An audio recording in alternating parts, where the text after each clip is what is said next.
So hi friends, once again welcome to my channel.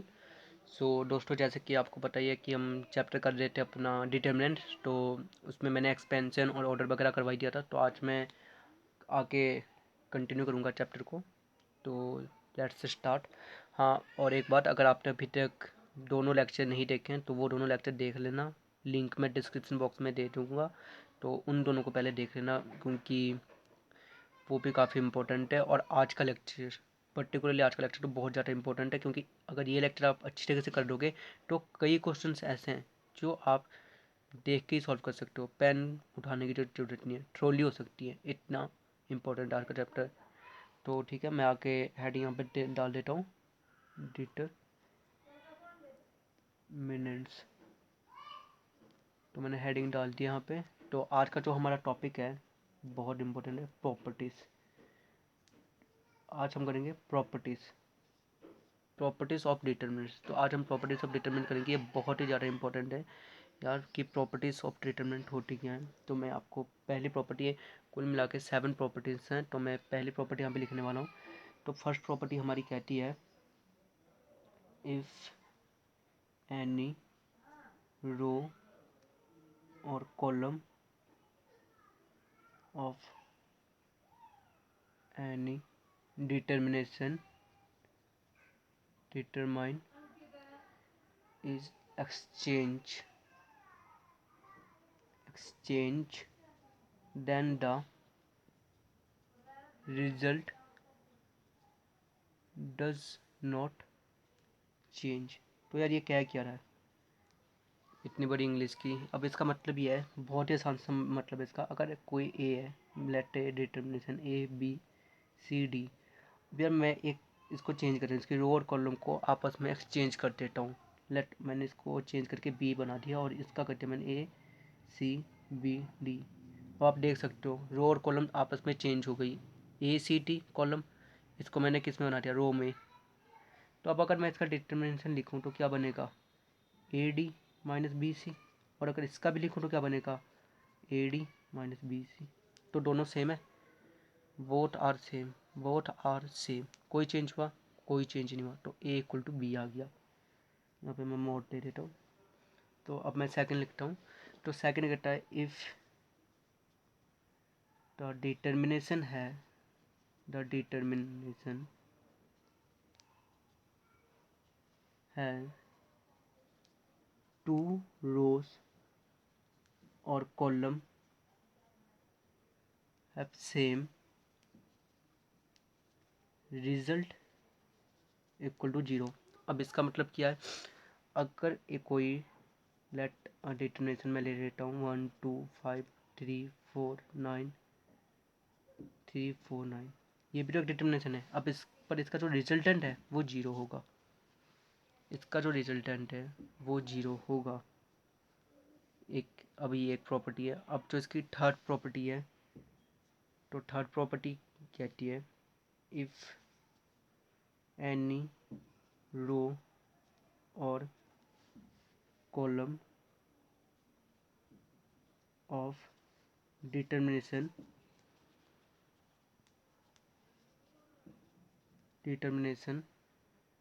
if any row or column of determination has 0 then result is 0। अब ये क्या कहता है, अब मैं लेट सी एक डिटर्मिनेशन ले लेता हूँ 1 2 3 0 0 0 5 9 8। तो जब इसका रिजल्टेंट होगा वो होगा 0।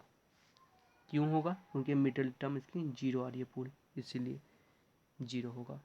तो दोस्तों ये टीम प्रॉपर्टीज़ हो चुकी है। तो मैं बोर्ड अपना थोड़ा साफ कर लेता हूँ। सो हम अब आगे लिखते हैं। तो आगे अब मैं प्रॉपर्टी नंबर 4 पे आ गया हूँ। तो प्रॉपर्टी नंबर 4 जो हमारी है, ये कहती है,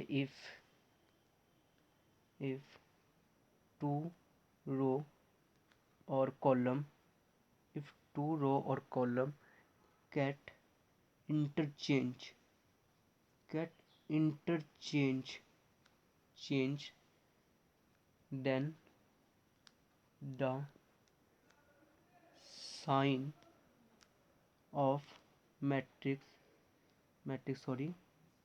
नहीं आएगा, then the sign of determination is change. अब इसका मतलब क्या है, ये भी मैं दिखा देता हूँ। लेट एक A1 2 5 1 2 3 4 5 6 और ये है, और इसे मैं A कह रहा हूँ, तो मैं B बना देता हूँ इसे मैं कहता हूँ 1 4, इन दोनों को मैं आपस में इंटरचेंज कर लेता हूँ। तो 3 6 2 5, तो जो इसका वैल्यू होगा A और इसका वैल्यू होगा, इनमें बस नेगेटिव साइन आ जाएगा, यही है, नेगेटिव साइन आ जाएगा।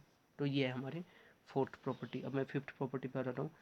तो फिफ्थ प्रॉपर्टी कहती है इफ डिटर्मिनेशन, तो अब ये डेल्टा क्या है, तो डिटर्मिनेशन को हम जब भी मतलब एक स्पेसिफिक रूप से एक सिंबल है जो उसका, जो ये डेल्टा है, इसे कहते हैं हम डेल्टा, इसे डेल्टा से सिंपलाइज किया जाता है। तो मैं डेल्टा सिंपलाइज कर रहा हूँ, if determine is multiply by scalar number it is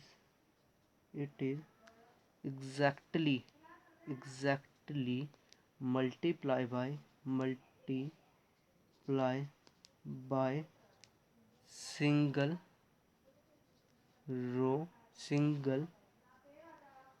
row और कॉलम। तो इसका क्या मतलब है, जैसे कोई डिटरमिनेशन है, मान लो ABCDEF, तो जब हम इसे मान लेते हैं, हम इसे के से मल्टीप्लाई करें, तो के से मल्टीप्लाई कर रहा हूँ मैं, तो ये सिंगल रो, या तो ये इस रो से मल्टीप्लाई होगी, कॉलम से मल्टीप्लाई होगी, या तो इस रो से मल्टीप्लाई होगी, या तो इस रो से मल्टीप्लाई होगी, या तो इस कॉलम से मल्टीप्लाई होगी, या फिर इस रो से मल्टीप्लाई होगी। क्यों ऐसा क्यों है, क्योंकि मैंने यहाँ पे सिर्फ 2 रो लिए हैं, आप देख सकते हो सिर्फ 2 रो लिए गए हैं और 3 कॉलम है हमारे पास, तो या तो इस रो से होगी एग्जैक्टली, या तो इस रो से होगी, या तो इस कॉलम से होगी, या तो इस कॉलम, या तो इस कॉलम। ये नहीं है कि पूरे से ही कर दिया आपने, अगर पूरे से कर रहे हो तो गलत कर रहे हो, सिर्फ एग्जैक्टली किसी एक से होगी, एग्जैक्टली किसी एक से। तो ठीक है, मैं बोर्ड साफ कर लेता हूँ थोड़ा। तो अब हम नेक्स्ट करते हैं अपनी प्रॉपर्टीज़। अब हमारे पास और सिर्फ 2 ही प्रॉपर्टीज़ बची हैं, तो 6 और 7। तो अब मैं 6 प्रॉपर्टी करवा रहा हूँ आपको। तो 6 प्रॉपर्टी बहुत ही थोड़ी इजी भी है वैसे, पर थोड़ा सा यहाँ पे आपको समझने की ज़रूरत है, क्योंकि बच्चे यहीं पे कंफ्यूज होते हैं सबसे ज़्यादा। तो इसे मैं किस ले रहा हूँ, लेट A+K1, ये आप एज्यूम कर लो, और BC इसे एज्यूम कर लो, और वहीं पे हम इसे कर देते हैं A1 K1, A2+K2, A3+K3, कर लिया आपने इतना। BC ये DE, ये FG, इतना हो गया। ये एक डिटर्मिनेशन है, और डिटर्मिनेशन को हम सिंपलाइज करते हैं बाय डेल्टा, इसे हम डेल्टा कहते हैं। डेल्टा काफ़ी है, जियोग्राफी में यूज़ होता है, फिजिक्स में, केमिस्ट्री में, पर ये इन सबसे अलग है। कई बार ये सिंबल होता है, ये ट्रायंगल का सिंबल नहीं है, बच्चे के बार गलती करते हैं, ट्रायंगल का सिंबल समझ लेते हैं, इसे हम डेल्टा कहते हैं, तो ये ध्यान में रखना। तो अब मैं कर दिखाता हूँ, इसे ना स्प्लिट कर सकते हैं। अब मैं इसे 2 भाग में स्प्लिट कर दूँगा, यानी इसकी डिवीज़न, नॉट दैट डिवीज़न जो हम करते हैं नॉर्मली, ये अलग है। तो इसे हम A1BC, A2BC, A3BC plus K1BC, K2DE, K3GFG। Sorry guys, यहाँ पे मैंने गलती कर दी, यहाँ पे ये नहीं होगा, यहाँ पे DE और यहाँ पे होगा FG। तो ये स्प्लिट हो गए। जो यहाँ पे एडिशन वाली टर्म्स थी, जो यहाँ पे आप एडिशन वाली टर्म्स देख रहे थे, उन्हें मैंने क्या किया, स्प्लिट कर दिया यहाँ पे ऐसे। तो ये इसे कहते हैं स्प्लिशन, और इसे स्प्लिटिंग मेथड भी कहते हैं। तो ये स्प्लिट हो चुके हैं। अब जो इसका 7 आएगा, जो कि आके हम काफ़ी इस सबसे ज़्यादा यूज़ भी होंगे इसके, तो ये आपको बहुत याद रखना है। कोई भी रो, एनी रो और column subtract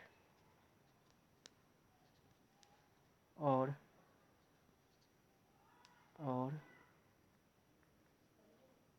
add by any row और कॉलम। हाँ, पर एक कंडीशन क्या है, कंडीशन पहले ही नोट कर लो, क्योंकि कंडीशन में बच्चे गलती करेंगे। रो को रो के साथ कर सकते हैं, कॉलम को कॉलम के साथ, ये नहीं कि रो को कॉलम के साथ कर दिया, तो ये गलत हो जाएगा, ये गलत है। रो को रो के साथ, कॉलम को कॉलम के साथ कैसे? जैसे मैं ये ले लेता हूँ ए बी सी डी, ये एक रो है, ये एक रो है। अब मैं इस रो को ऐड कर सकता हूँ, A plus C B plus D, और सी डी तो एच डी है। अब मैंने यहाँ पे क्या किया, रो वन को मैंने लिख दिया रो वन प्लस रो टू। तो हम ये कर सकते हैं, ये बहुत बड़ी प्रॉपर्टी है जो बहुत ज़्यादा यूज़ भी होती है, तो इसीलिए ये आप नोट कर सकते हो। और यहाँ पे हमारी कुल मिला के टोटल 7 प्रॉपर्टीज़ हुई हैं, तो 7 की 7 प्रॉपर्टीज़ आप आज हो चुकी है, और आप नोट डाउन कर लेना। और इसके बाद आपकी एक्सरसाइज 4.2 पूरी कंप्लीट हो जाएगी। तो मैं दोबारा से एक बार आपको सारी प्रॉपर्टीज़ शॉर्ट व्यू में बता देता हूँ एक बार। तो हमारी पहली प्रॉपर्टी क्या देखा हमने कि अगर रो और कॉलम को आप इंटरचेंज कर दें तो फिर डेल्टा पे कोई भी फर्क नहीं पड़ता, delta remains same in case of exchanging of row और कॉलम। ये थी फर्स्ट प्रॉपर्टी। अगर कोई भी रो रो और कॉलम एनी रो और column if zero then delta equal to zero, if two row और column same delta equal to zero. ये तीसरी प्रॉपर्टी। फोर्थ प्रॉपर्टी हमने देखी, if delta multiply by scalar, if delta multiply by scalar exactly multiply by one row और column, single row या single column से ही होगा। चौथी हो गई हमारी। और फिफ्थ प्रॉपर्टी पे अब हम आ जाते हैं। फिफ्थ प्रॉपर्टी हमें कह रही है कि अगर हमारे स्प्लिटिंग मेथड, अगर a1 प्लस के वन है, a2 प्लस के टू है, a3 प्लस के थ्री है, तो इससे हम आगे, और यहाँ पे कुछ भी अगर है तो हम इसे स्प्लिट करके लिख सकते हैं a1 a2 a3, यहाँ पे same plus k1 k2 k3, और बाकी ये सेम। तो ये एक चीज़ हो गई आपकी, और ये फिफ्थ प्रॉपर्टी हो गई आपकी, ठीक है। और अब मैं यहाँ पे आपकी सिक्स प्रॉपर्टी भी करवा देता हूँ आपको। तो सिक्स प्रॉपर्टी हमें कह रहे हैं हमारे रो को हम row one plus row two plus row three कुछ भी कर सकते हैं, कॉलम को भी वैसे column one plus column two column three कर सकते हैं। और सेवन, अगर टू रो और कॉलम एक्सचेंज हो रहे हैं, इंटरचेंज हो रहे हैं आपस में ही, देन साइन चेंज नेगेटिव हो जाएगा। तो ये हो गई हमारी पूरी 7 प्रॉपर्टी जो कि बहुत ही ज़्यादा इंपॉर्टेंट हैं। और इसके बाद आप 4.2 एक्सरसाइज कर सकते हो। तो 4.1 आपकी कल हो चुकी होगी आई होप, एंड 4.2 आज हो जाएगी। तो आपकी एनसीईआरटी की 2 एक्सरसाइज हो चुकी है। इसके बाद आपके पास माइनर एंड कोफैक्टर्स आएंगे, और यहीं पे एक दूसरा टॉपिक भी आता है ए ट्रांसपोर्ट, तो मैं वो भी आपको करवा देता हूँ। मैं पहले बोर्ड को साफ़ कर लेता हूँ, थोड़ी सी स्पेस ले लेता हूँ यहाँ पे। सो वेट प्लीज़। सो टॉपिक की हेडिंग मैंने दे दिया, ट्रांसपोर्ट्स। ट्रांसपोर्ट बहुत एक इम्पोर्टेंट टॉपिक है।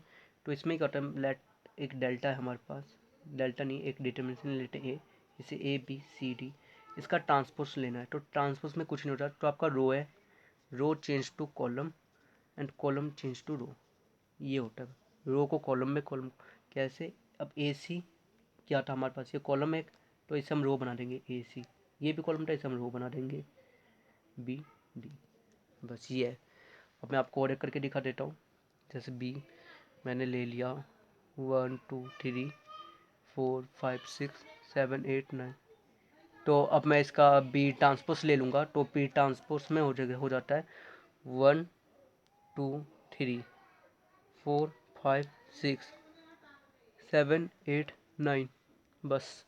इन केसेस में इनके डेल्टा में कोई इफेक्ट नहीं आएगा। जो हमने फर्स्ट प्रॉपर्टी पहले पढ़ी थी, सबसे पहली प्रॉपर्टी कि इनके डेल्टा में कोई वो इसीलिए ही होता है इनके डेल्टा में कोई फ़र्क नहीं पड़ेगा, ट्रांसपोर्ट्स पर कोई फ़र्क नहीं पड़ेगा ट्रांसपोर्ट्स होने के बाद। ये एक टॉपिक है ट्रांसपोर्ट्स का। तो अब आपका काफ़ी हो गया, प्रॉपर्टीज़ भी हो चुकी हैं, ट्रांसपोर्ट्स भी हो चुका है, अब माइनस और कोफैक्टर हैं, तो वो भी मैं जल्दी करवा दूँगा। बाकी तब तक आप ये अपना सारा कर लेना। प्रॉपर्टीज़ हो चुके हैं, ये इतना कुछ हो चुका है। और हाँ गाइस, वीडियो को शेयर, लाइक और कमेंट पक्के से करना। और यार देखो, चैनल को आप जितना ग्रो करोगे इसमें आपका ही फ़ायदा है। यहाँ पे मैं भी पढ़ाऊँगा, मेरा भी बेनिफिट है कि मेरा चैनल ग्रो करेगा, और आपका भी बेनिफिट है कि आप कुछ समझोगे। तो इसीलिए अपने फ्रेंड्स को भी बताओ, अपने घर में जो कोई भी आपका ब्रदर कोई भी है जो +2 में है अभी, या +1 में भी है इनफैक्ट, क्योंकि मैं +1 की क्लासेस भी लेना स्टार्ट कर दूँगा। अभी मैं ले इसलिए नहीं रहा हूँ क्योंकि बच्चे भी 10th दे के फ्री हुए हैं, तो लेट उन्हें थोड़ा खेलने देते हैं अभी। पर आपके पास टाइम नहीं है क्योंकि आपको बोर्ड के लिए प्रिपेयर होना है। तो और मैं यहाँ पे काफ़ी हाई लेवल का भी पढ़ाऊँगा, तो इसीलिए आप, आई होप कि आप ये काम करोगे, वीडियो को लाइक शेयर कमेंट पक्के से करोगे। सो कर देना यार पक्के से, और बाकी कर लेना आके सब कुछ। ये हो गया इतना काम तो आपका आज के लिए। प्रॉपर्टीज़ हो चुकी है हमारे पास, पूरी प्रॉपर्टीज़ करवा दी, और एक्सपेंशन भी करवा दिए सारे। एक्सपेंशन के ऊपर मैं क्वेश्चन भी करवा दूँगा। वहीं पे ऑर्डर भी करवा दिया कि ऑर्डर क्या होता है, ऑर्डर भी हो चुका है हमारा, और ट्रांसपोर्ट्स भी हो चुका है। तो इतने टॉपिक हो चुके हैं। ये तीनों, ये उनमें से ये तो प्रीवियस लेक्चर, अगर प्रीवियस लेक्चर नहीं देखे तो देख लेना। और बाकी ये दोनों आज हो चुके हैं, ये दोनों आज करवा दिए मैंने, तो ये दोनों आज कर लेना। ठीक है, I hope you will do well. So चलो मिलते हैं अगले लेक्चर में। चलो तब तक ठीक है।